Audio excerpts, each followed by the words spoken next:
Alors, bienvenue à notre quatrième séminaire organisé par Diana Filato. Je suis Diana Filato, je m'occupe de la violence contre les enfants du BICE, le Bureau international catholique de l'enfance, une organisation ONG française qui a des réseaux dans le monde entier et qui est très heureux de vous offrir ce parcours de formation et à nos membres et ainsi que tous ceux qui travaillent dans le domaine de la violence à l'encontre des enfants. Ceci a été possible grâce à nos partenaires internationaux et nous les remercions vivement de leur aide. Nous allons donc commencer notre présentation avec Sabine Rakatomola, qui va nous aurons ensuite une session de questions-réponses. Donc, nous vous invitons dès maintenant à préparer vos questions. Nous allons donc maintenant commencer et je donne la parole à Sabine pour sa présentation. Bonjour, bon après-midi. Alors, je travaille depuis plusieurs années dans ce domaine et donc je fais partie du partenariat global pour la lutte contre la violence. Et depuis plusieurs années, nous organisons des événements et menons des initiatives pour que INSPA puisse être connu. Donc, c'est un honneur pour moi que de prendre la parole au cours de ce séminaire. Je sais que vous êtes tous très engagés dans le domaine de la lutte contre la violence à l'encontre des enfants. Vous êtes présents dans plusieurs pays et nous avons vraiment besoin de vous. Je vais vous présenter donc INSPA pendant une quarantaine de minutes et puis ensuite nous aurons la possibilité d'avoir une session questions-réponses. Je ne suis pas très habituée à parler pendant 40 minutes de suite. Je n'aime pas beaucoup les monologues, je préfère les dialogues. Mais bon, nous savons qu'il y a 1 milliard d'enfants qui souffrent, qui sont victimes donc de violences de différents types. Donc 1 milliard d'enfants, donc tous les 2 enfants ont souffert. Dans certains pays, ont été victimes de souffrances ou d'abus sexuels. C'est des chiffres énormes. Et donc, nous allons mener cette analyse. C'est l'abus sexuel dénoncé ne correspond pas à la réalité et puisqu'il est 75% supérieur aux déclarations officielles. Alors, voyons quelle est l'ampleur de cette violence contre les enfants. Il faut voir quels sont les différents types de violences et comment cela affecte les enfants. Donc, quels sont l'homicide est parmi les 5 premières causes de décès chez les adolescents dans les pays comme l'Amérique du Sud, Honduras, Mexique, très haut taux d'homicide. Et donc, la principale cause, dans 80% des victimes sont des garçons. Et au-delà de ces décès, des dizaines de milliers d'autres enfants sont touchés par la violence. Les enfants, 1 sur 4 est victime de violences physiques et près d'une fille sur 5 est agressée sexuellement au moins une fois dans sa vie. Pour vous donner un exemple, nous savons qu'essentiellement, l'abus sexuel chez les enfants est de près de 80%, touche de près à 80% les filles. Et il est donc important de bien comprendre ces données concernant la violence dans nos respectifs pays, mais il est également être capable de subdiviser ces données par groupe et genre, groupe d'âge et genre. Alors, de quoi parlons-nous lorsqu'on parle de violence? Eh bien, de toute forme de violence, maltraitance. Donc, la maltraitance est présente même chez les enfants de moins de 5 ans. Les enfants quand les parents qui sont frustrés, qui secouent les enfants, donc c'est un exemple de violence à l'encontre des enfants. Et puis le bullying également, le harcèlement scolaire, là aussi, qui est très présent entre 5 et 10 ans. Et puis à cela, il faut ajouter le harcèlement en ligne également. la violence entre les jeunes, les bangs, les gangs, donc très présentes entre 11 et 17 ans, puis les violences au sein des couples, la violence subie par un partenaire. Et donc, dans l'un des cantons où je vis, une enquête a démontré que 7 filles sur 10 qui ont moins de 18 ans ont subi cette violence de la part d'un partenaire. Et il ne faut pas aller très loin pour assister à ce genre de violence. Et puis enfin, les violences sexuelles, donc par une personne familière, de la famille ou très proche. Ensuite, la violence psychologique et émotive, ou être violent, être également témoin de ces violences. Et le fait d'être témoin d'une violence peut avoir des conséquences aussi graves que d'être victime. Donc, être témoin est une forme de violence. Et voilà pourquoi nous incluons également ce cas d'espèce dans nos études.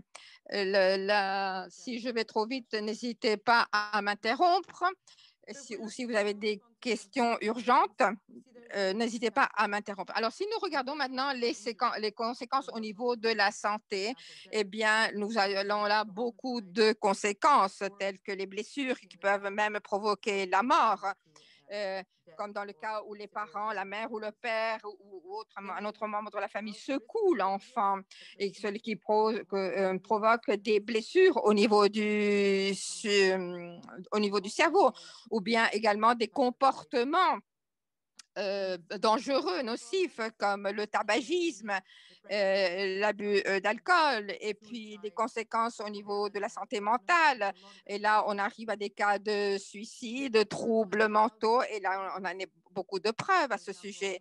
Et puis, les aspects concernant la santé maternelle et infantile, les grossesses non désirées, les grossesses précoces, les maladies transmissibles comme le IV. Et donc, voilà, les maladies cardiovasculaires. Donc, tout cela est lié également aux aspects concernant la santé. Et donc, et voilà ce qu'on observe chez les enfants, et donc, on observe également qui sont les causes d'un comportement au risque. Et puis, donc, on assiste à des cas de diabète, etc. Donc, et ces trois, donc, ces fiches peuvent être utilisées à tous les niveaux pour promouvoir des initiatives de lutte contre les violences à l'encontre de l'enfant et des adolescents. Mais je n'aime pas parler uniquement de problèmes. Et donc, dans les prochaines diapositives, nous allons parler de solutions. Donc, alors là, nous voyons en 2017, voilà comment une image du monde. Si on parlait avec un adolescent qui s'adressait aux services de protection, nous nous rendions compte que les enfants on parlait essentiellement à l'époque de pouvoir des problèmes économiques, d'autres parlaient de la violence dans les prisons. Chaque organisation à l'époque parlait d'un domaine spécifique, je veux dire, et les parties prenantes bougeaient, se déplaçaient, il y avait des initiatives dans différentes directions, chacun dans sa spécificité. Et puis c'est ainsi qu'après, nous avons décidé d'agir tous avec un seul objectif, dans un même sens, plutôt que d'aller chaque organisation de son propre côté. Alors, l'objectif était donc un objectif collectif pour avoir un impact collectif. Donc, ne plus aller dans tous les sens, chacun de son côté, mais plutôt avoir un impact collectif pour atteindre le plus grand nombre possible de victimes et de personnes concernées par ces phénomènes. Eh bien, pendant cette présentation, je vais vous montrer non seulement, bon là nous avons la partie la plus technique de ma présentation, mais je voudrais également aller au-delà. Et là, il s'agit de voir quels sont les 6 domaines clés pour avoir un impact collectif. Alors, tout d'abord, le modèle logique qui doit être les ONG et les différents partenaires doivent avoir une idée très claire du modèle qu'ils vont adopter et souhaitent mettre en œuvre avant de formuler une proposition concrète.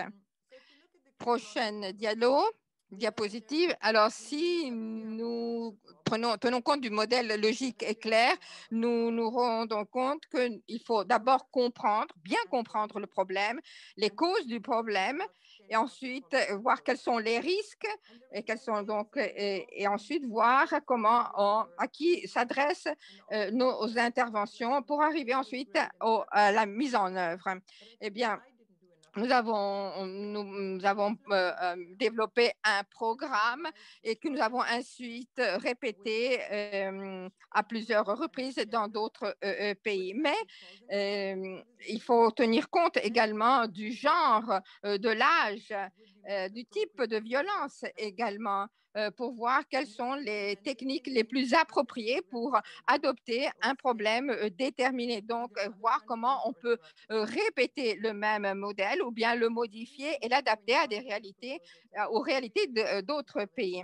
Et donc, c'est cela dont il faut tenir compte au moment d'élaborer une proposition, c'est-à-dire voir pourquoi et comment on entend mettre en œuvre ces techniques. Alors là, je vais parler essentiellement de la trousse technique, c'est-à-dire que vous pourriez utiliser au moment où vous allez vous adresser aux autorités politiques, etc. Alors, la trousse technique a été lancée en 2016 avec différents partenaires locaux. Cette stratégie a un objectif très clair et qui consiste également à assurer un suivi pour voir quel est l'impact réel de la mise en œuvre de ces techniques. Donc, nous avons développé le paquet des techniques, ensuite un manuel et enfin, nous avons identifié les indicateurs pour établir un cadre. Alors, quelles sont les stratégies? Eh bien, un SPAR vise à la mise en œuvre de normes, de mesures. Alors, lorsque vous avez toutes les lettres, le I, chaque initiale correspond à il est bon de le rappeler, un SPAR, c'est-à-dire cette stratégie mise en œuvre, N pour normes et valeurs, S pour environnement sain, P pour parents, I pour revenu, income, etc. Et donc, il s'agit de développer des partenariats globaux pour mettre en œuvre ces stratégies communes. Pour chacune de ces stratégies, nous avons adopté une approche qui prévoit une série de programmes. Il s'agit d'identifier le secteur impliqué auquel nous allons nous adresser, voir quelles sont les composantes ensuite intersectorielles, monitorage, suivi, etc. Voir quels sont les secteurs, les différents secteurs peuvent être impliqués dans une même stratégie. Il n'est pas toujours facile de parler avec les services sociaux, avec le secteur de la justice, etc. Et lorsqu'on réunit toutes les personnes autour de cette formation Inspire, eh bien, il faut trouver le moyen de réunir toutes ces personnes, tous ces acteurs autour de la même table. Alors, il faut travailler au niveau des mesures et des normes. Et pour cela, il faut travailler également dans le secteur de la santé, de l'éducation, du bien-être. Donc, santé et bien-être au niveau économique. Donc, il faudra s'adresser aux responsables des décisions financières et économiques, justice, santé, enfin, réunir autour de la même table tous ces différents acteurs des divers secteurs impliqués. Donc, quelles sont les composantes d'un SPAR? Eh bien, il faut d'abord voir quelles sont les interventions spécifiques développés. Pour moi, la chose la plus importante, c'est de se baser sur des preuves, sur des faits probants, des données probantes. Alors, pour ensuite pouvoir définir des stratégies adéquates et donc des stratégies qui s'avèrent efficaces. Donc, il faut donc prévoir des enquêtes, des recherches de base. Donc, il faut donc trouver des faits probants pour avoir ensuite une approche globale. Alors, auparavant, les projets ne se basaient pas nécessairement sur des faits concrets, sur des données probantes. Et maintenant, en tant que représentant ici d'Inspire, je propose de voir quels sont les éléments qui me permettent ensuite de répéter la même stratégie. Car si nous voyons qu'une stratégie fonctionne dans un endroit, il faudra voir si la même stratégie peut fonctionner dans un autre endroit, mais il faut toujours, dans tous les cas, prévoir une action multisectorielle. Et il ne faut pas l'oublier, plutôt que de se baser sur des convictions personnelles. Un autre aspect important, la prévention. La prévention est essentielle. J'ai travaillé pendant plusieurs années dans ce domaine avec des enfants qui avaient été victimes d'abus sexuels ou de violences physiques ou des enfants exploités au niveau du travail, des enfants soldats, etc. Mais nous n'avons pas travaillé, nous n'avions pas l'habitude de travailler jusque-là sur la question de la prévention. Alors, la prévention avant, donc là, il s'agit d'organiser des campagnes, par exemple, la prévention avant l'événement, donc une campagne ciblée. Donc, et voilà ce qu'on appelle la prévention avant l'événement. Et ensuite, la prévention qui prévoit également des réponses immédiates à la victime pour prévenir la violence avant qu'elle ne se reproduise. Et pour être sûr que... et ensuite, la prévention tertiaire. Et dans ce cas, les approches se concentrent sur les soins de longue durée à la suite de violences, sur le traitement des problèmes, comme la réhabilitation ou la réinsertion afin d'atténuer les traumatismes ou de réduire le handicap à long terme associé à la violence dont l'enfant ou l'adolescent a été victime pendant plusieurs années. Donc, une assistance psychologique pour éviter le suicide. Et il s'agit là, donc, comme je vous disais, de la prévention tertiaire. Donc, c'est des concepts très clairs. Ces trois types de prévention, primaire, secondaire et tertiaire, sont fondamentaux. Alors ensuite, nous allons voir que sont les stratégies de réponse. En fait, il s'agit de prévenir avant l'événement. Voilà la stratégie principale.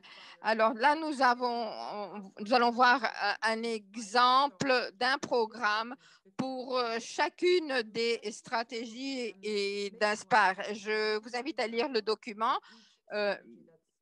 Mais je vais vous donner maintenant un exemple d'une stratégie et pour chaque programme d'Inspire. Donc, la mise en œuvre et application des lois. Là, c'est la première stratégie, c'est-à-dire une stratégie de surveillance. Et là, nous avons différentes approches. Les lois qui interdisent les punitions violentes sur les enfants, les lois qui faisant des violences sexuelles, de l'exploitation des enfants, des infractions, les lois évitant la consommation d'alcool aux mineurs, les lois limitant l'accès des jeunes aux armes à feu et autres armes. Et donc là, il y a eu plusieurs cas qui ont été étudiés afin de dissuader les potentiels agresseurs. Donc, il y a un exemple, par exemple, en Afrique du Sud, qui concerne justement le contrôle à l'accès des armes, donc une circulation réduite des armes. Et cela a permis de sauver plus de 4 500 vies d'adolescents dans une période de 5 ans. Donc là, nous voyons sur ce graphique les effets d'une loi sur les armes, sur la vente des armes. Et la réduction est considérable. Et il y a également d'autres exemples. Par exemple, en Suède, ou la loi qui interdit la punition corporelle chez les enfants. Et là aussi, la réduction a été très nette. Des cas observés, une campagne qui avait débarré au début des années 60, et puis après la publication d'une loi. Et aujourd'hui, la violence contre les enfants, la violence physique est inacceptable. Et donc là aussi, des lois ont été prises, des mesures ont été prises pour interdire l'accès et la consommation d'alcool aux enfants. Les bars, etc., ferment très tôt. Et là aussi, on a vu une nette réduction de la consommation d'alcool chez les adolescents. Et, les hommes également, au niveau des familles, ont réduit leur violence, puisqu'ils buvaient moins, et donc ils étaient moins violents au sein de leur famille. Donc, pour ce qui est des normes et des valeurs, il y a des normes sociales qui concernent, par exemple, le genre. Et là aussi, les normes culturelles pour créer un climat dans lequel la violence est encouragée et la lutte contre la violence est encouragée. Et donc, la façon, une façon d'influencer également les comportements. Par exemple, les permis de maternité. Donc, et pour les hommes également, l'égalité hommes et femmes pour ce qui est de la gestion de la famille, et les rapports avec les enfants également deviennent plus tendres, et puis intervenir également au niveau de l'abus de pouvoir. Alors là, nous avons plus où nous travaillons. L'objectif est donc de changer le comportement des membres de la société pour justement développer une véritable prévention. Mais c'est peut-être l'un des aspects les plus difficiles. Là, nous avons un autre programme, le programme SASA. Là, nous avons les données qui concernent la violence domestique chez les enfants. Là, parce que les enfants aussi utilisent la violence. Donc, ça est un programme qui a été mis en œuvre en Ouganda. Et là aussi, grâce à ce programme, eh bien, nous avons enregistré une réduction de 64% des violences au sein des familles. Donc, dans les communautés où les hommes ou les femmes âgées de 18 à 49 ans participaient à un sondage communautaire, et là, la réduction a été évidente. Et cela est bien sûr lié à la stratégie des normes et valeurs également. Alors, pour revenir à la question des normes et valeurs, un autre programme qui prendre soin de la violence, soigner la violence. Et là aussi, il s'agit d'interrompre ces facteurs qui contribuent à la violence. Et donc, et là, nous avons recueilli plusieurs témoignages dans différentes communautés. Et il s'agit de mettre face à face les deux personnes qui sont victimes et bourreaux, pour ainsi dire, et de les amener à, disons, à affronter la situation. Donc, c'est un programme que nous avons développé en Syrie, en République centrafrique. Donc, c'est un programme qui s'appelle Soigner la violence. Sécurité, sûreté de l'environnement. Là aussi, il s'agit de modifier l'environnement physique et social, donc afin de promouvoir des comportements positifs. Et c'est ce que nous sommes en train de faire. Cela prévoit des ciblages, par exemple, de zones sensibles où se concentre la violence. L'illumination, par exemple, l'éclairage dans les arrêts de bus ou bien dans les cours pour que les enfants puissent surveiller le comportement de leurs enfants. Donc là, j'ai un autre exemple, l'exemple de Cardiff, qui concerne une intervention qui nous a permis d'étudier les données fournies par les hôpitaux et les postes de police. Et donc, nous avons vu que là aussi, il y a une nette réduction des admissions à l'hôpital et des blessures déclarées à la police. Alors, voilà la stratégie de sûreté des environnements.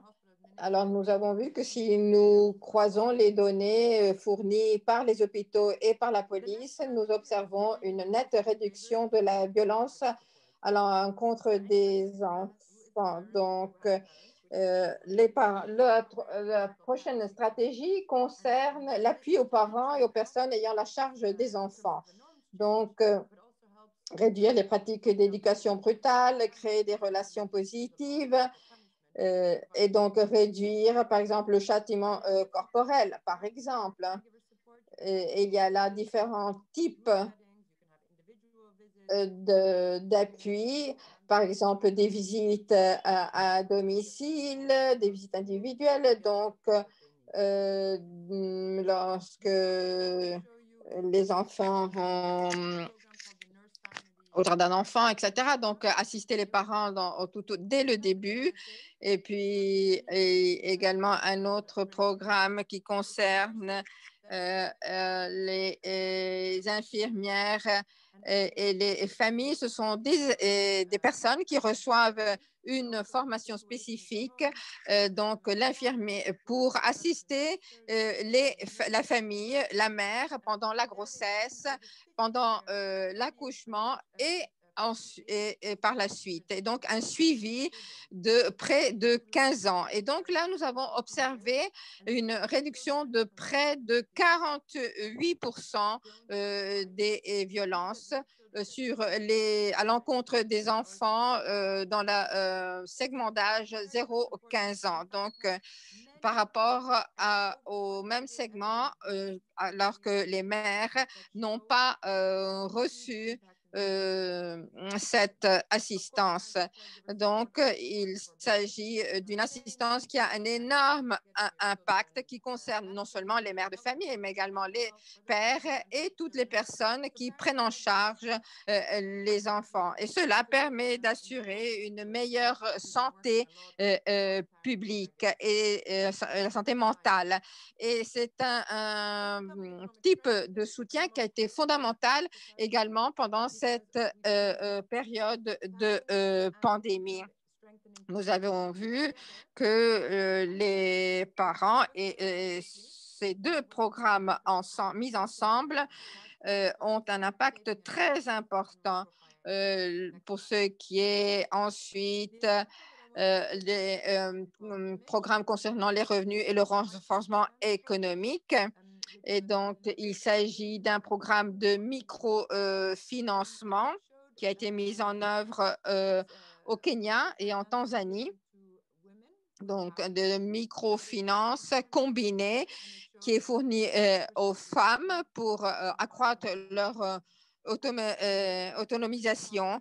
Et donc, et comme nous l'avons dit tout à l'heure également, c'est-à-dire cela a permis de rétablir un certain équilibre entre hommes et femmes, et cela a amélioré également les rapports avec les enfants. Et au Kenya, il y a d'excellents programmes qui ont donné de très bons résultats. Et si j'étais appelée à mettre en œuvre deux programmes, eh bien, je mettrai en œuvre revenu et renforcement économique et le programme concernant les parents. La réponse des services et la réponse aux services est un peu plus compliquée. Donc là, il s'agit d'adopter d'abord une identification combinée avec les interventions, là, une assistance à long terme. Alors, je voudrais maintenant vous donner un exemple qui concerne un autre programme très intéressant qui concerne les traumatismes fonctionnels, c'est-à-dire les enfants qui ont reçu une thérapie individuelle. Et nous observons une réduction des troubles de 32%, alors que lorsque la thérapie a été faite en groupe, eh bien, la réduction est de 42%. Donc, en tant que psychologue, j'ai toujours pensé que la thérapie individuelle donnait de meilleurs résultats, alors que là, nous voyons une preuve que la thérapie en groupe donne de meilleurs résultats. Alors, éducation éducation et savoir-faire pratique. Là, ici, j'ai d'augmenter les inscriptions dans les écoles. Il s'agit de réduire la violence dans les écoles, de créer également une plateforme pour la formation des enseignants également. Donc, intervenir non seulement au niveau des adolescents, des enfants, mais également au niveau des enseignants. Là, le programme nous a permis d'enregistrer une réduction des comportements violents dans les écoles. Alors là, il y a une formation qui a été faite au niveau des écoles, une réduction de moins de 25%. Donc, lorsque les programmes s'adressent à tous les élèves et une réduction de 33% lorsque les programmes s'adressaient à des élèves sectionnés. Donc, il s'agit d'offrir une formation aux enfants dans un environnement scolaire. Prochaine diapo, la suivante. Voilà. Alors, nous avons la trousse technique. Donc, là, nous avons ce manuel, comment faire, un manuel de formation. Cela fait 10 ans que nous travaillons sur ces thèmes et donc nous avons pensé que le moment était venu de développer un manuel pour adapter les stratégies et les initiatives pour qu'elles s'adaptent aux données probantes et aux différentes circonstances. C'est un manuel de près de 300 pages qui inclut les stratégies, la formation pour la mise en œuvre de ces stratégies, les composantes qu'il faudra considérer, les coûts que cela peut impliquer, les exemples concrets en indiquant les pays où ces stratégies ont été adoptées. Donc, le manuel est dans les 3 langues. Donc, vous avez utilisé le même texte, les mêmes données d'INSPAR pour préparer ensuite votre proposition et votre intervention. Voilà comment se présente notre manuel. Donc, les populations, les contextes appropriés, les estimations concernant les ressources humaines et les infrastructures, ou obtenir des manuels. Donc, je vous encourage, je vous invite à consulter ce manuel en ligne parce que je suis sûre qu'il vous sera très utile. Alors là, nous avons des fiches que nous utilisons. dans notre travail. Et puis, au-delà du manuel de mise en œuvre, nous avons considéré la question de savoir comment nous pouvions mesurer l'impact, évaluer l'impact.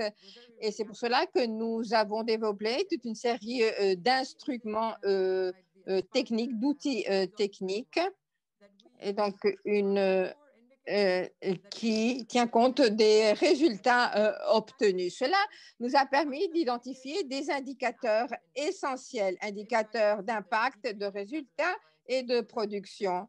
Et donc, l'impact pour voir si la réduction il n'est pas toujours facile de mesurer les résultats, les indicateurs d'impact qui permettent de suivre, et les indicateurs de résultats qui permettent de suivre l'évolution des facteurs et les indicateurs de processus qui permettent de déterminer dans quelle mesure les interventions atteignent les cibles visées. Et donc, il y a près de 60 indicateurs suivant les différentes stratégies. Pour chaque indicateur, vous allez voir les objectifs, l'information, comment l'évaluer et comment l'adapter, etc. Alors, nous avons vu le modèle clair et logique. Vous avez vu quels sont les outils mis à disposition également. Bien sûr, si vous travaillez dans des structures plus petites, il vaut mieux s'associer, avoir des partenaires pour mener une stratégie conjointe. Nous devons également nous assurer que le gouvernement est en train de fournir toute l'aide nécessaire. Donc, il y a les ONG qui sont impliquées, les donateurs, les organisations professionnelles, les ministères gouvernementaux, les différentes associations dans le domaine de la santé, les associations des enseignants, travailler avec les universités, les agences des Nations Unies. Donc, trouver des partenariats. Nous pouvons nous assurer la coordination entre toutes les parties impliquées. Vous n'envisagez pas de travailler tout seul. Cela n'est pas possible. Nous l'avons vu dans tous les pays où nous sommes intervenus. Donc, nous avons également un suivi de la mise en œuvre de ces modèles de partenariat au Sri Lanka, en Indonésie, en Suède, Nigeria, Côte d'Ivoire, Zimbabwe, Salvador, Mexique. Et je pourrais vous-même vous donner beaucoup plus de données. Je vous invite à consulter notre site web pour voir dans quel pays nous sommes présents pour mettre en œuvre justement des partenariats de ce type. Et puis, je conclus avec la communication. Alors, lorsque le modèle logique a été identifié, lorsque le programme a été défini, lorsqu'on a trouvé les partenaires nécessaires, par exemple dans le cas de la Côte d'Ivoire ou du Pérou, il faut que l'objectif soit très clair. Alors, en Colombie, par exemple, il y a un programme qui se concentre sur l'appui aux familles. Et donc, il s'agit là de communiquer toute une série de messages qui sont très nombreux d'ailleurs. Et enfin, l'engagement politique. Et là, nous avons de la chance parce qu'en fait, nous avons un cadre dans lequel opérer et il s'agit des objectifs de développement durable. Donc, il s'agit d'objectifs très clairs. Et donc, nous avons déjà un cadre qui est indispensable pour agir.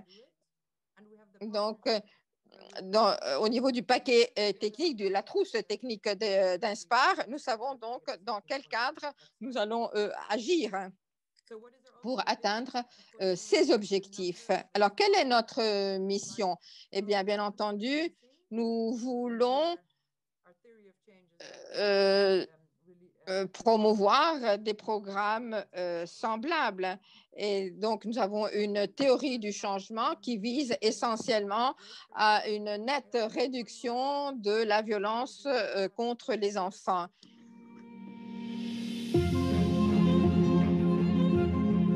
Les enfants méritent d'avoir une vie épanouie. Ils doivent pouvoir grandir dans un environnement sûr et entretenir des liens stimulants. Mais c'est 1 milliard d'enfants qui sont touchés par la violence chaque année. Il s'agit là d'une situation terrifiante et désespérée les concernant. Elle constitue également un problème urgent de santé publique.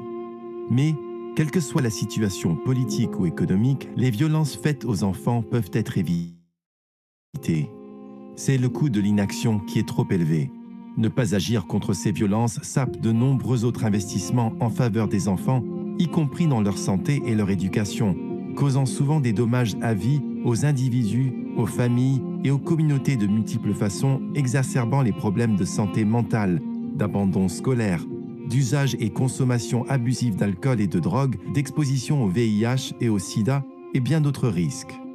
Plus tragiquement encore, elle augmente le risque de nouvelles violences faites à la prochaine génération d'enfants dans un cycle vicieux et destructeur. À qui appartient la responsabilité d'agir ? Les gouvernements jouent un rôle clé dans la protection des enfants et la prévention des violences qui leur sont faites. L'une des fonctions les plus importantes de tout gouvernement consiste à faire en sorte que les foyers, les communautés et les écoles soient des lieux où règne une atmosphère positive et bienveillante, tout en veillant à ce que les familles aient les moyens de protéger leurs enfants. Mais il s'agit là d'un défi pour les gouvernements qui sont souvent attirés dans de nombreuses directions différentes par un large éventail de parties prenantes et de citoyens concernés. Le cadre Inspire peut vous apporter son aide. Il s'agit d'un ensemble de 7 stratégies que les gouvernements peuvent mettre en œuvre pour prévenir et combattre les violences faites aux enfants. Les faits montrent déjà que des programmes bien conçus utilisant le cadre Inspire ont permis de réduire les taux des violences de 20 à 50%. Le rapport de situation mondiale 2020 sur la prévention des violences à l'encontre des enfants dans le monde dresse la carte des progrès accomplis dans la mise en œuvre du cadre Inspire dans 155 pays. Il fournit une base de référence pour aider les gouvernements à surveiller leurs progrès dans leur lutte contre les violences. Bien que les gouvernements du monde entier soutiennent les stratégies d'Inspire, le rapport montre qu'il reste encore beaucoup de travail à accomplir pour mettre fin aux violences faites aux enfants. Pourquoi ? Par exemple, 83% des pays disposent des données d'enquête dont ils ont besoin pour protéger les enfants, mais seulement 21% les utilisent pour définir les bonnes données de base et les bons objectifs en matière de prévention. 80% des pays disposent d'un plan d'action national pour prévenir les violences faites aux enfants, mais seulement 20% d'entre eux sont entièrement financés. Et, bien que les lois qui protègent les enfants de la violence soient promulguées partout dans le monde, elles sont mal appliquées. Inspire peut vous aider. Il est urgent que les gouvernements utilisent Inspire pour mettre en application un certain nombre de choses simples. Élaborer un plan d'action national pour réduire les violences faites aux enfants et s'assurer qu'ils disposent d'objectifs précis pour parvenir à cet objectif. Nommer une agence chargée de coordonner des actions multisectorielles et lui donner les ressources dont elle a besoin pour mener à bien son travail. Accroître le financement des approches fondées sur des données probantes pour mettre fin aux violences faites aux enfants. Utiliser les conseils techniques du PAC Inspire pour étendre et accroître la portée des programmes. Et enfin, promulguer et appliquer des lois permettant d'assurer l'interdiction absolue de toutes les formes de violences faites aux enfants dans tous les contextes quels qu'ils soient. Pour atteindre la cible 16 des objectifs de développement durable, à savoir protéger les enfants contre la maltraitance, l'exploitation, la traite et les violences, nous devons accélérer considérablement nos progrès. Inspire peut vous aider. Ce rapport peut vous aider.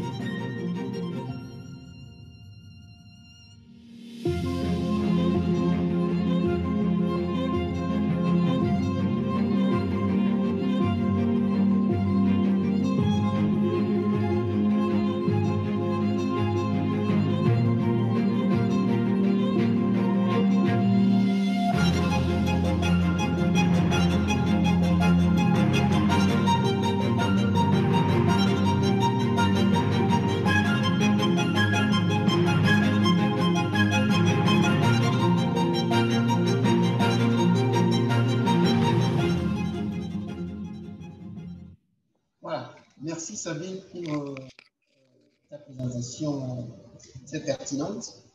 Et ça nous a permis de, voilà, de mieux nous familiariser avec la stratégie Inspire. Une série de petites questions. La première, c'est par rapport au partenariat. Lorsque vous parlez de partnership, avec par exemple les ONG, les gouvernements, les milieux académiques qui doivent collaborer pour parvenir à des résultats efficaces.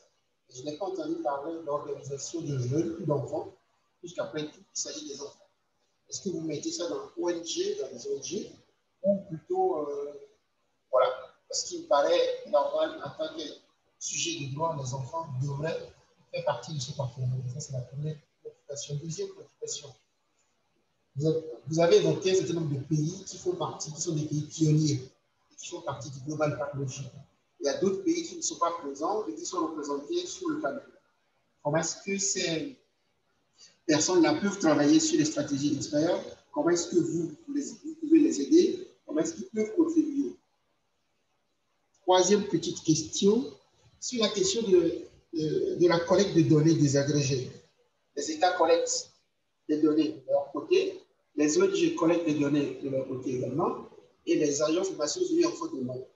Mais on a constaté que souvent, il n'y a pas une centralisation de l'ensemble des données, de sorte qu'il y a des duplications et autres. Est-ce que, selon la stratégie d'Inspire, vous arrivez à structurer techniquement les États, à faire en sorte qu'il y ait des données fiables, désagrégées, rassemblées dans un endroit donné pour permettre justement d'avoir à disposition des données qui vont inspirer ensuite le plan d'action. Dernière question. Ces stratégies, oui, mais est-ce qu'on peut faire du choix parmi ces stratégies? Est-ce qu'on peut faire un choix de quelques stratégies qui, avec des effets complets, peuvent permettre justement d'atteindre un résultat? Et si on devrait choisir, comment est-ce qu'on devrait le faire? Quels seraient les critères pour le faire? Je m'excuse d'avoir pris tout le temps. Merci. Monsieur Yao, merci pour ces excellentes questions. Vraiment, toutes les quatre sont formidables. Je vais les prendre une par une. Premièrement, pour les jeunes, effectivement, on se rend compte que le travail sur les jeunes, sans les jeunes, ça n'a aucun impact. Alors, de plus en plus au niveau des pays, et on est en train de pousser les gouvernements et les Nations Unies, quand ils développent leur plan d'action national, à inclure les jeunes. Et pas de manière figurative ou démonstratif. L'idée, c'est vraiment qu'ils puissent comprendre le plan d'action sur la violence contre les enfants et qu'ils puissent donner des conseils. Et nous, en tant que secrétariat pour le partenariat mondial, on suit les 32 pays pour voir lesquels impliquent les enfants ou lesquels ne les impliquent pas. Juste pour être très clair, on est un petit secrétariat, on est 15 personnes basées à New York et Genève, on n'est pas dans les pays. Donc, le partenariat mondial travaille avec les partenaires dans les pays pour faire avancer les choses. Mais on compte 100% sur vous, les sociétés civiles, le gouvernement, UNICEF, l'OMS et les groupes de jeunes pour faire le travail dans le pays. Nous, tout ce qu'on peut faire, c'est, suivre ce que vous faites et vous mettre en contact entre les pays. Et deuxièmement, amplifier les bonnes expériences sur ce que vous faites. Ça m'amène à la deuxième question sur Inspire. Inspire n'est pas uniquement pour les pays pionniers. C'est deux groupes un peu séparés. Et le Inspire Working Group, c'est un groupe de travail fait de 550 personnes aujourd'hui. Et tout le monde sur cet appel je peux donner le lien, mais peut devenir membre du groupe de Inspire pour avoir des mises à jour. Mais c'est deux choses assez indépendantes. Donc, les pays pionniers, on les pousse en termes de coordination, de collecte de données et de mise en œuvre d'Inspire. Mais il y a aussi beaucoup d'autres pays et d'autres organisations et le Comité des droits de l'enfant, d'autres groupes qui utilisent Inspire, qui n'est pas du tout lié aux pays pionniers. Juste je fais quand même un peu de marketing sur le pays pionnier parce que si vous êtes dans un pays qui n'est pas pays pionnier, en fait, on compte beaucoup sur les ONG pour pousser leur gouvernement à devenir pays pionnier. Par exemple, la Guinée, je ne sais pas s'il y a quelqu'un de Guinée en ligne, ils viennent de passer une loi très bonne et très forte sur le châtiment corporel Alors nous, typiquement, on suit ça et on se dit la Guinée devrait devenir un pays pionnier parce que s'ils ont fait ça, c'est qu'ils sont prêts à se mettre ensemble sur une plateforme internationale pour montrer ce qu'ils veulent faire de plus pour mettre fin à la violence contre les enfants. Et j'enverrai le site du Inspire Working Group, mais aussi du partenariat mondial. Comme ça, vous pouvez voir les pays pionniers et ce qu'ils font. Et si votre pays n'est pas là, la porte est ouverte pour discuter pour comment on peut faire devenir votre pays un pays pionnier. Si vous croyez qu'il devrait l'être, bien sûr. Sur la désagrégation de données, nous, on ne fait pas ça. C'est l'UNICEF qui fait. Honnêtement, UNICEF est responsable pour l'objectif de développement durable 16,2 et ils ont deux choses incroyables qu'ils sont en train de faire. Premièrement, ils sont en train de renforcer les capacités dans la plupart des pays dans le monde, les capacités administratives pour collecter des statistiques. Donc, souvent, les pays ne sont juste pas capables, ils n'ont pas les ressources humaines et financières pour faire une bonne collecte de données. Donc, UNICEF travaille avec eux pour renforcer ces bureaux de statistiques dans les pays. Et deuxièmement, ils ont une plateforme qui s'appelle UNICEF Data Analytics, où ils mettent toutes les informations qu'ils ont déjà. Et là, on peut regarder, par exemple, par objectif de développement durable, par violence sexuelle ou bien châtiment corporel. Donc, il y a déjà beaucoup de données qui sont mis ensemble, mais seulement quand ils sont comparables entre les pays. Donc, non, nous, on ne donne pas cet appui technique, mais UNICEF offre l'appui technique aux pays pour bien collecter les données. Dernièrement, sur le choix des stratégies, c'est de nouveau une excellente question sur laquelle on travaille depuis 3-4 ans. Et ce qu'on se rend compte, c'est que chaque pays va effectivement choisir les stratégies qui font le plus de sens pour eux. Par exemple, la Colombie va travailler sur le travail avec les parents et le changement de normes. Et pour faire ça, ils regardent d'abord quels sont les programmes qu'ils ont dans leur pays. Et je crois qu'ils ont fait un mapping. Il y a 400, 500 programmes en Colombie et ils regardent lesquels ont été évalués et on sait qu'ils marchent. Où est-ce qu'il y a les compétences techniques pour avancer? Et basé sur ça, ils choisissent, OK, voilà sur quoi on va développer en Colombie. Donc en Colombie, ils ont choisi ces deux stratégies. Au Nigeria, ils ont décidé de travailler dans 6 districts, dans 6 provinces, plutôt que de choisir une stratégie. C'est aussi une possibilité de se dire, en Ouganda aussi, je crois qu'ils vont travailler dans 9 districts sur toutes les stratégies. Donc, il y a différentes manières d'amplifier le travail d'Inspire, mais c'est des choix à faire basés sur là où il y a les ressources et les compétences qui puissent le faire. Ok, merci. Je vais m'avoir à celle de Yao pour féliciter vraiment madame pour la qualité de l'exposé. Voilà. Mes deux questions sont relatives à la prévention primaire et la prévention tertiaire. Par rapport à la prévention primaire, donc elle a parlé des stratégies. Bon, donc ces stratégies sont au niveau surtout politique et institutionnel, la prise de mesures, de lois pour mieux protéger les enfants. Donc, alors, est-ce qu'elle veut parler du plaidoyer à ce niveau? Parce que la prise de mesures, les questions d'évidence, voilà, et aussi les questions de rencontrer les autorités qui ont la possibilité de prendre des lois. Est-ce que cette stratégie est en lien avec les plaidoyers basés sur les évidences? Ça, c'est la première question. La deuxième question, par rapport à la prévention tertiaire. Donc, il s'agit pour moi quand la personne, après l'accompagnement secondaire, est réinsérée. Voilà. Donc, maintenant, il y a un travail de suivi qui doit être fait après la réinsertion de la personne. Bon, mais malheureusement, ce travail de suivi est limité parce que les ONG en général travaillent sur la base des projets et programmes. Voilà. Donc, à la fin du programme, souvent, il y a 2 à 3 suivis trimestriels qui sont faits. Après, il n'y a aucun moyen donc, pour assurer donc, les suivis des personnes. Donc, alors, est-ce qu'il n'y a pas un véritable défi au niveau de la prévention tertiaire? Merci. Alors, comment est-ce que la trousse Inspire a été adaptée au Brésil? La question sur la prévention primaire est excellente. Et oui, il y a une grande partie de plaidoyer.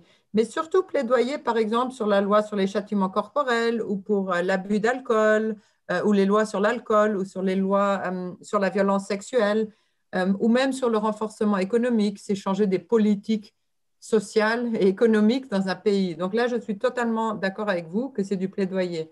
Mais il y a aussi une partie de prévention primaire qui se fait, par exemple, dans les écoles ou dans les changements de normes.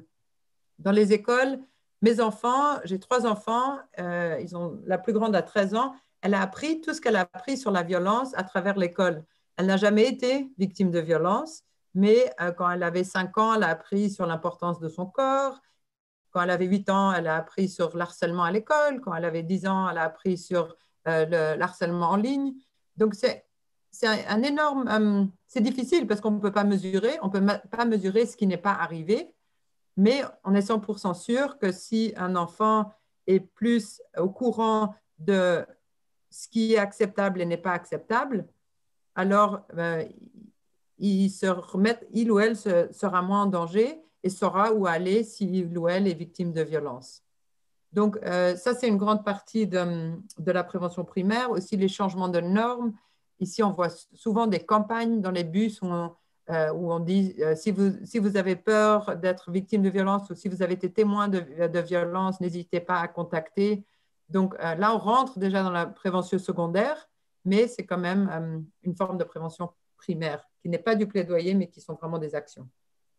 Sur votre tertiaire, absolument, c'est cher. En fait, c'est très cher d'avoir des lignes d'aide pour les victimes et d'avoir le suivi. On sait que généralement, par exemple, la thérapie cognitive, c'est un minimum de 12 sessions.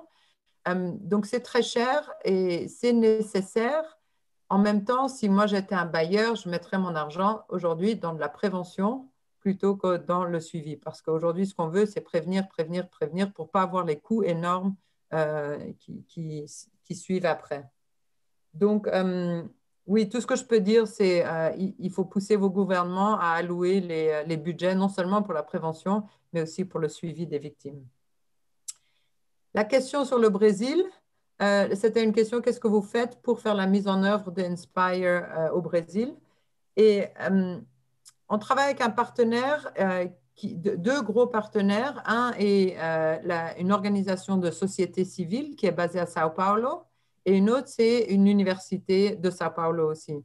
Et ils ont traduit tout en portugais. Je crois que tous les 3 documents, en fait, ont été traduits en portugais. Et puis, j'ai été moi-même 2 fois au Brésil ces 4 dernières années pour faire une formation sur Inspire en portugais à travers l'organisation de société civile. On a rencontré le maire de Sao Paulo et le maire d'une ville qui s'appelle Pelotas. Et c'est des villes pionniers. Parce que le Brésil est un pays pionnier, mais malheureusement, avec le gouvernement actuel, on voit très peu d'avance ou de progrès. Donc, on a décidé de se concentrer sur les villes qui sont aujourd'hui notamment Sao Paulo et Fortaleza. Et avec le temps, on aimerait continuer avec Rio et Fortaleza, qui sont aussi des pays où il y a beaucoup d'avance, de progrès sur la prévention de la violence contre les enfants. Mais si vous êtes intéressé, vous pouvez m'envoyer un email et je peux vous mettre en contact avec les groupes avec lesquels on travaille au Brésil. Dans certains pays, c'est vraiment le gouvernement qui avance beaucoup de choses. Dans d'autres pays, c'est plus la société civile. Et pour le cas du Brésil, c'est la société civile. Good morning. I very much appreciate the work of Inspire and the work of EVAC, and I think it has real potential in our country. I'm from Canada, one of the Pathfinder countries. But in fact, our government report was very inaccurate, and it makes things look a lot better than they are. And so I'm wondering, what can we do within EVAC to help strengthen the capacity of civil society organizations to better hold? Alors, qu'est-ce que nous pouvons faire exactement pour renforcer toutes ces initiatives? Vous avez également parlé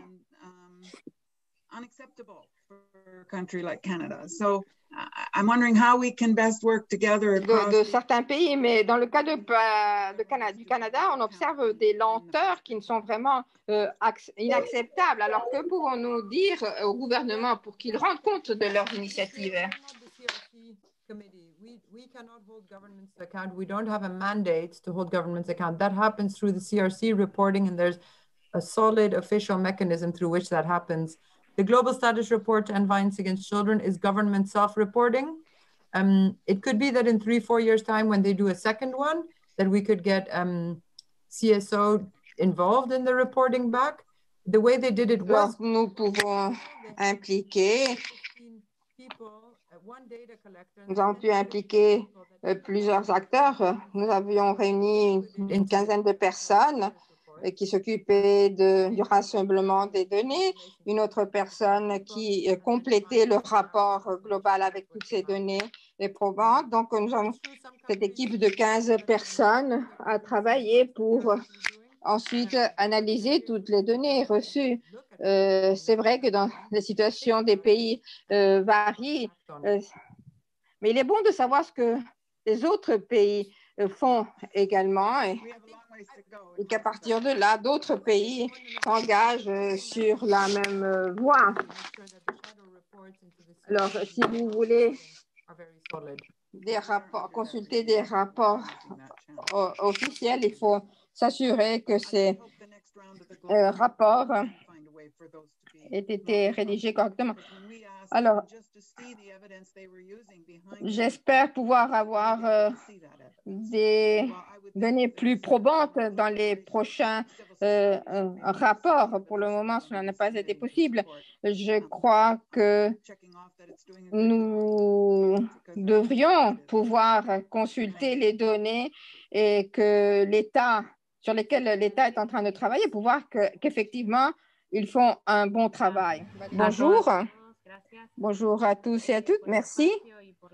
Merci de cet espace. Merci pour cette présentation. Ma question concerne le type de violence en particulier, parce que peut-être dans ma région, en Amérique latine, le regard est peut-être différent compte tenu de notre histoire récente, notre histoire de non-respect des droits humains. Et voilà pourquoi nous parlons ici chez nous de violence institutionnelle, c'est-à-dire violence de la part de l'État. Et c'est une violence qui concerne la torture des enfants par les forces de sécurité, les forces de police. Et c'est évident chez nous. Et nous sommes conscients que cette violence existe, une violence contre les enfants et les adolescents au niveau du système judiciaire, du système pénal. Et cela est considéré en fait comme des actes qui rentrent dans la légalité, mais il s'agit de vraies violences. Et cela a abouti à des homicides parfois, humiliations et tortures. Et donc, c'est sur ce type de violence que je souhaite poser ma question. C'est-à-dire, au niveau des stratégies et Inspire, est-ce qu'il y a des expériences concernant justement ce type de violence et quel a été l'impact, si oui? Merci. Alors, je vais répondre à Valéria. Je ne crois pas que, malheureusement, Inspire n'embrasse pas encore le thème de la violence institutionnelle. Il y a d'autres pays qui sont dans une situation très semblable, Mexique, Philippines, par exemple, où la violence vient du gouvernement même. Et donc, dans ces pays, j'ai toujours trouvé des personnes, même au niveau du gouvernement, qui souhaitent agir pour changer la situation. C'est vrai que beaucoup d'homicides, de crimes sont commis par les forces gouvernementales contre, par exemple, les groupes indigènes. Je ne sais pas dans quel pays tu habites, mais la Colombie est notre exemple. Le gouvernement, eh bien là, est un peu divisé en deux. Il y a une partie du gouvernement qui lutte effectivement contre la violence à l'encontre des enfants, donc, et une autre partie qui ne le fait pas. Moi, je suis peut-être idéaliste. Je crois qu'il faut surtout renforcer le travail au niveau des familles, des parents, parce que c'est là où on arrive à percevoir une nette réduction de ces cas de violence. Et donc, c'est en travaillant avec les parents que nous essayons General Assembly. C'est-à-dire en commençant par la base pour arriver ensuite vers au niveau des autorités. C'est en travaillant avec les parents qu'après on arrive à travailler au niveau des communautés. C'est avec les parents qu'il faut travailler pour faire en sorte que les prochaines générations soient moins violentes. Est-ce que j'ai répondu à ta question? Oui, merci. C'était juste pour savoir si vous aviez une stratégie spécifique pour ce genre de situation de violence. Merci. Alors, la question de Béatrice, c'était comment utiliser une thérapie de groupe pour les enfants en détention, surtout qu'ils n'ont pas le même problème que, je suppose, les enfants victimes de violences. Et peut-être généralement, voilà, est-ce que les enfants qui sont en conflit avec la loi ou en détention sont aussi sous le mandat de Inspire et sont inclus dans la méthodologie Inspire de quelle façon? Pour répondre à ta question, Diana, pour moi, Inspire sont des solutions. Déjà, on essaie de focaliser un petit peu moins sur le problème parce qu'on sait que c'est un énorme problème et on sait quelles sont les conséquences en termes de santé publique, éducation, économique, droits de l'homme. Donc maintenant, on essaie de se concentrer un peu sur les solutions. Et effectivement, les solutions sont... les 7 stratégies sont relevantes pour toute forme de violence, que ce soit les enfants en détention, les enfants mariés à l'âge précoce, les enfants victimes de mutilations génitales, de travail forcé, etc. Pour moi, c'est toutes des formes de violence qui tombent toutes malheureusement dans une grosse catégorie de violence. Et alors, évidemment, la violence en ligne aussi, évidemment, chaque forme de violence pourra être aidée par Inspire, mais chaque forme de violence aura aussi ses spécificités. Par exemple, la violence en ligne, on doit travailler avec des groupes comment on dit, Internet providers, ou même des groupes comme Facebook, Instagram, TikTok, des groupes qui ne mettent pas en ligne. Évidemment, dans la justice juvénile, ça va être pareil. On va devoir travailler avec les services de l'État qui sont responsables, que ce soit les policiers ou les juges, pour renforcer leurs capacités en termes de détection, en termes de suivi, les lois pour mettre les enfants en détention, le suivi de manière child-friendly, adapté aux enfants dans leur parcours dans la justice. Donc, il y a beaucoup de choses qu'on doit faire en plus, disons, pour ces différentes formes de violence. Donc, en gros, je dirais Inspire est 70% relevant à différentes formes de violence et il y a toujours un 30% qui va être très spécifique à la forme de violence dont on parle. Maintenant, la question de Béatrice sur est-ce que la thérapie individualisée dans les centres de justice, dans les centres de détention, je pense que non. Je pense que c'est impossible de faire de la thérapie de groupe. Il n'y a rien dessus dans Inspire, ce que je sache, spécifiquement à cette question, mais je pense que c'est très difficile de faire ça en groupe parce que chaque cas est tellement différent en termes de causes, en termes de ce qui s'est passé et de conséquences. Donc, je pense que la thérapie psychologique, ce serait très individualisé. Oui, je parle depuis la RDC. Justement, ma préoccupation, c'est, je ne sais pas si je peux l'appeler question, c'est juste un peu des commentaires et dire que nous avons tellement apprécié la présentation. Et les différentes discussions de parties prenantes, ça me dit que finalement, les frontières nous séparent, mais nous vivons presque le même contexte. Et surtout lié à la protection des enfants. J'ai aimé surtout l'axe où il faudrait vraiment axer plus d'activités dans la prévention. Parce que dans trop d'activités, il y a souvent toujours un focus sur la réponse, mais l'axe prévention, il y a moins d'investissement sur ça. Et au niveau de la RDC, on a essayé vraiment de voir ça, surtout pour nous qui travaillons au niveau de l'Est, où on vit des scènes d'horreur régulièrement et surtout les enfants sont confrontés à beaucoup de situations traumatiques, surtout des violences, des mariages. Et je me dis, prenant en compte même les séances précédentes où on a parlé des causes, des violences, de l'approche basée sur les droits, je me dis que oui, c'est vrai, il y a un grand travail à faire au niveau de l'État, mais le plus grand travail, c'est au niveau des communautaires. surtout dans les pratiques des familles. Parce que même si les autorités étatiques n'agissent pas, je me dis qu'ils viennent de familles, ils viennent des inégalités, ils viennent des croyances, et même en appliquant la loi, parce que les lois prévoient presque tout, mais la mise en application porte problème parce que ceux qui doivent veiller à ça viennent des familles où elles ont les inégalités dans leur sang, qu'elles ont acquis, elles ont des références des inégalités. Je me dis, le travail au niveau de famille, parce que nous, on le fait déjà avec les lycées aussi, le travail au niveau des familles sur l'éducation à la masculinité positive, qui est vraiment un aspect très clé pour prévenir les violences faites aux enfants. Et pour moi, j'ai aimé cet investissement au niveau des familles et au niveau même des adolescents qui doivent déjà, dès le bas âge, être initiés aux pratiques égalitaires. Il y avait un deuxième point, c'est le travail à réseau. Donc, le travail à réseau, oui, le partenariat, oui, l'union fait la force, mais aussi l'union aussi, c'est une faiblesse. Si, par exemple, on n'a pas de services, donc c'est ce que nous constatons ici. Comment agir, se mettre à réseau pour des partenariats où il y a vraiment moins de projets sur le terrain. Vous rencontrez, il y a des structures, mais la capacité de réponse pose des problèmes. Justement, quand on a parlé de l'approche basée sur les droits, il y a bien sûr l'identification des besoins, mais quelque part, on doit se rassurer où est-ce que les personnes victimes doivent accéder aux services. Ça, c'est la question aussi la plus difficile.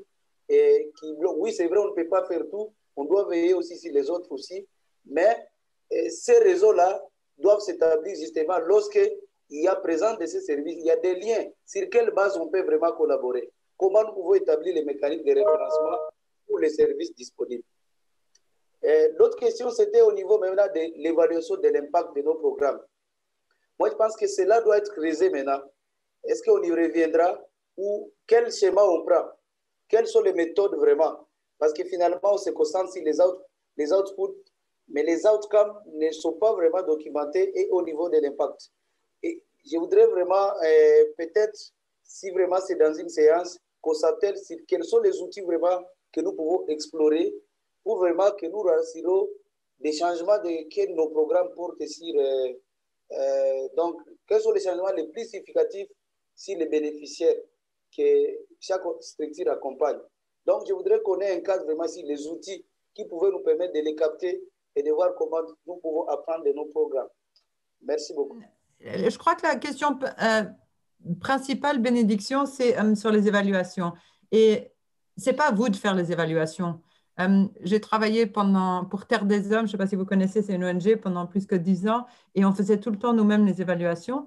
Et peut-être après 8 ans, on s'est rendu compte, mais en fait, il y a des académiques qui, déjà, ils sont payés pour faire ça, ils étudient que ça, ils savent faire ça très, très bien, et c'est avec eux qu'on devrait le faire. Donc, vraiment, il faut voir quelles sont les universités ou les groupes universitaires, qui soient à Kinshasa ou qui soient ailleurs dans le monde, qui peuvent vous appuyer dans ces évaluations pour mesurer l'impact. Parce que comme vous verrez dans Inspire, si vous ne l'avez pas encore vu, il y a vraiment, c'est très possible de faire les évaluations d'impact de votre projet.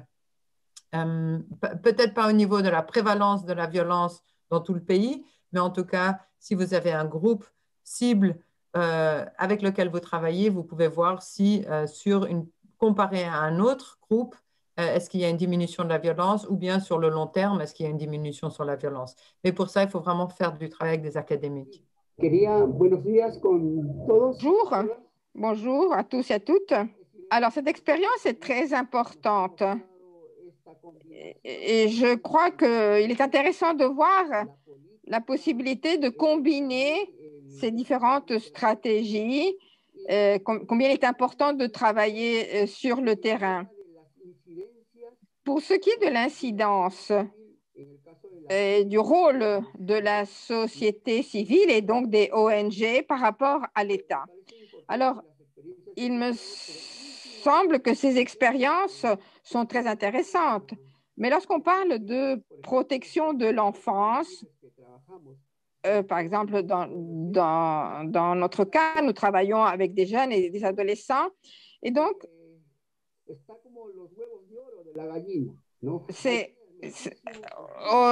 c'est comme si on était enfermé dans un œuf, c'est-à-dire la situation est hermétique. On n'arrive pas à aller plus loin. Et donc, en fait, c'est l'État qui gère le tout. L'information est de type essentiellement vertical vers la communauté internationale. Et donc, cela pose un problème. Je ne sais pas si d'autres pays vivent une situation semblable. Et ce manque d'information nous affaiblit, en fait. Et donc, ce rapport que nous avons avec l'État, dans notre cas en particulier, ne nous aide pas du tout. Alors, peut-être qu'il faudrait trouver une stratégie pour résoudre ces inconvénients. Très souvent, en consultant les pages web, on peut trouver des informations, mais en fait, très souvent, ces informations sont largement insuffisantes, du moins dans notre cas. Alors, ma question, les composantes d'Inspire, vous nous avez parlé de stratégie et d'approche.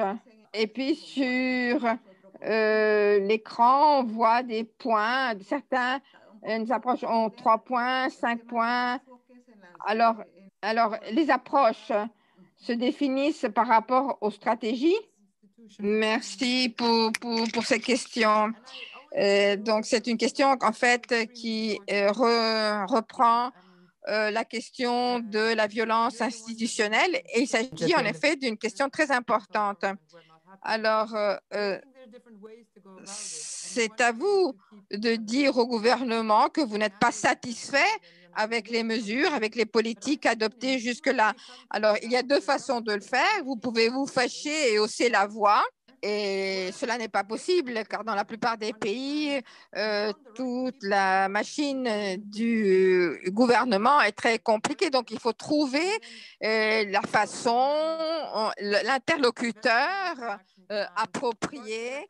Et ce n'est qu'après cela qu'on pourra vraiment développer ensemble une stratégie au niveau national et donc assurer une plus grande coordination entre les différents acteurs impliqués. Mais cela demande beaucoup de temps, en fait. Et puis, je crois qu'il faut trouver... Et puis, il y a ceux qui ont un bon dialogue, un bon rapport. Donc, il faut trouver une voie au milieu, c'est-à-dire il faut que la société civile également s'occupe de la formation, par exemple.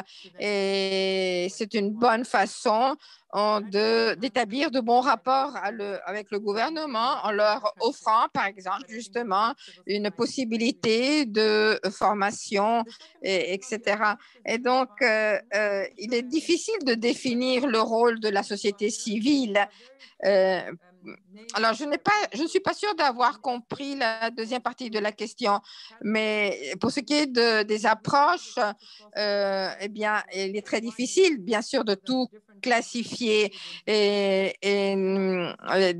Nous avons essayé d'adopter des catégories plutôt vastes pour tout embrasser. Dans 4 ans, nous aurons un nouveau Inspire, après avoir réuni beaucoup de données probantes sur tous les programmes qui sont en cours actuellement. Donc, nous allons inclure toutes ces données dans la nouvelle version, pour ainsi dire, d'Inspire. Merci, Sabine. J'aimerais vous remercier tous et toutes. Je vous invite à visiter le site de l'UNICEF et d'Inspire et vous obtiendrez ainsi beaucoup d'idées, beaucoup d'exemples, beaucoup de documents utiles, beaucoup d'expériences et de pratiques et des données également concernant l'impact des de ces stratégies. Donc, vous trouverez vraiment beaucoup de matériel, un matériel très enrichissant. Merci Sabine pour ta présentation. Je ne sais pas si tu souhaites dire quelques mots pour conclure.